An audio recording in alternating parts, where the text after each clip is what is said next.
পালং শাক খুবই উপকারী একটা শাক, কিন্তু বাজার থেকে কিনে আনা।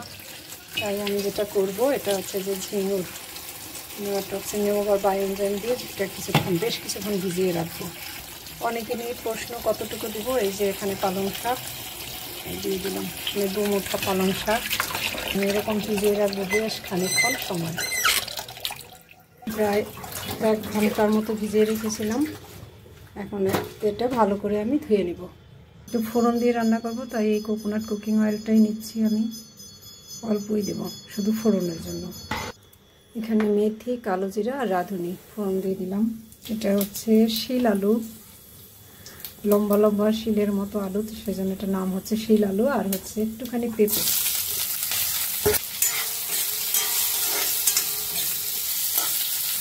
লবণ দিয়ে দিচ্ছি, সামান্য একটু হলুদ দিয়ে দিই।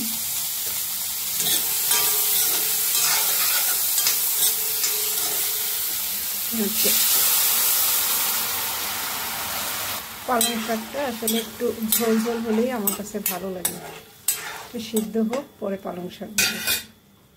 এবার শাক দিয়ে দিই। পালং শাক, এটাতে প্রচুর পরিমাণ আমিষের পরিমাণ থাকে। যারা নিরামিষ ভোজী বা ভেজ, তারা খাদ্য তালিকায় পালং শাক রাখবেন।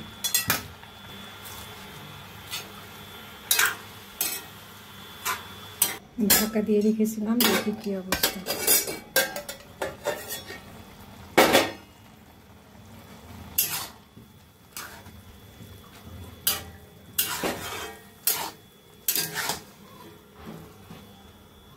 আবার একটু ঢাকা দিয়ে রাখলাম, দেখি এখন কি অবস্থা।